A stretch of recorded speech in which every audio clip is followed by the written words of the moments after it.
बुद्ध पूर्णिमा हम गौतम बुद्ध की याद में सेलिब्रेट करते हैं, क्योंकि गौतम बुद्ध का जन्म इसी दिन हुआ था। इस दिन को हम बुद्ध जयंती भी कहते हैं। गौतम बुद्ध का जन्म शाक्य गणराज्य की राजधानी कपिलवस्तु के निकट लुम्बिनी में हुआ था। बुद्ध के जन्म के 7वें दिन ही उनकी माता का देहांत हो गया था। उनका लालन पोषण उनकी मौसी गौतमी ने किया था।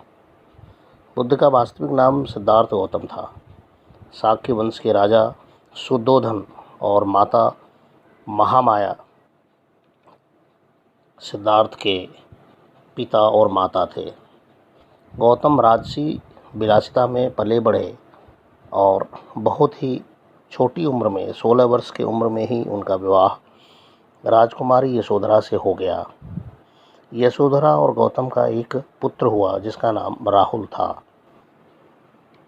सिद्धार्थ गौतम बचपन से ही बड़े सरल स्वभाव के थे। किसी का दुख उनसे नहीं देखा जाता, इसलिए उन्हें हमेशा राजमहल के भीतर ही ऐशो आराम के साथ रखा जाता था। सुख दुख, जन्म मरण आदि विषयों से वे अनजान थे। सभी प्राणियों के लिए उनके मन में बचपन से ही करुणा और दया की भावना थी। खेलकूद में भी सिद्धार्थ को खुद हार जाना पसंद था, क्योंकि किसी को हराना और किसी को दुख देना उसे कतई मंजूर नहीं था। सिद्धार्थ ने राजकाज और युद्ध विद्या की शिक्षा तो ली ही थी, वरन साथ में कुश्ती, घुड़दौड़, तीर कमान, रथ हाँकने में कोई उसकी बराबरी नहीं कर पाता। राजा शुद्धोधन ने सिद्धार्थ के लिए भोग विलास का भरपूर प्रबंध किया था। ऋतुओं के हिसाब से महल बनवाए गए थे।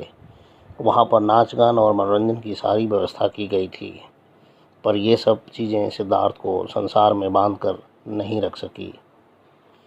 बसंत ऋतु में एक दिन सिद्धार्थ बगीचे की सैर पर निकले। उन्हें एक बूढ़ा आदमी दिखा जो लाठी के सहारे धीरे धीरे कांपता हुआ सड़क पर चल रहा था।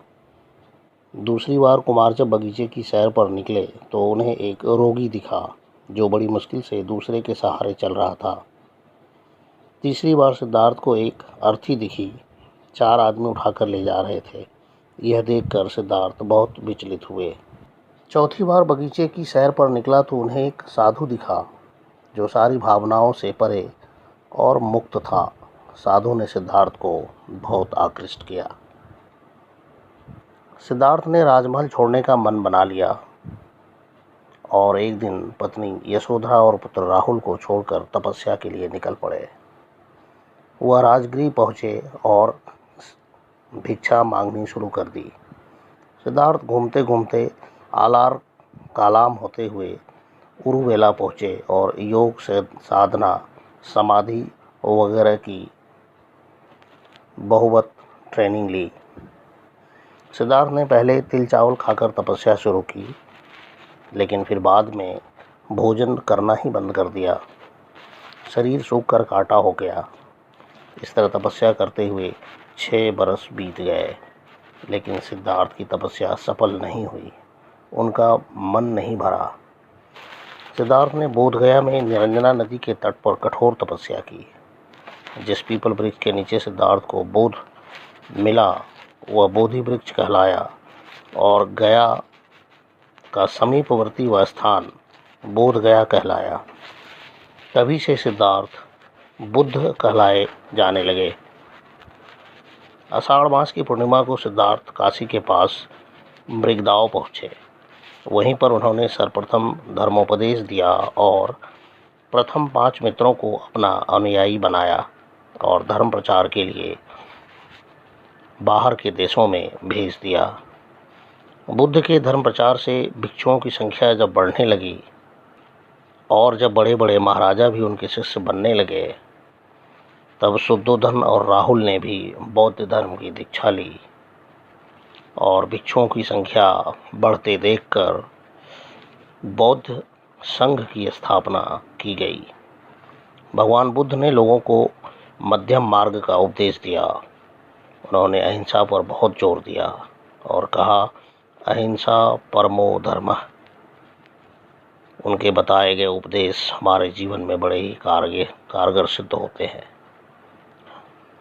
हमें गौतम बुद्ध के बताए मार्ग पर चलना चाहिए। आज उनके अनुयायी देश विदेश में फैले हुए हैं।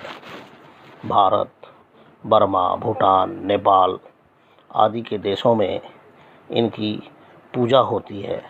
इनके बताए गए मार्ग पर लोग चलते हैं और प्रेरणा लेते हैं। दुनिया का कोई हिस्सा नहीं बचा है जहां बौद्ध भिक्षुओं के कदम ना पड़े हों।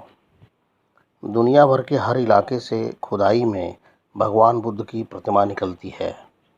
दुनिया की सर्वाधिक प्रतिमाओं का रिकॉर्ड भी बुद्ध के नाम ही दर्ज है। बुद्ध के ज्ञान और ध्यान पर बहुत से मुल्कों में शोध जारी हैं। वैशाली के समीप कोल्हुआ में भगवान बुद्ध ने अपना अंतिम संबोधन दिया था। गौतम बुद्ध के बताए मार्ग पर जो चलता है वह सदा ही कामयाब होता है। धन्यवाद।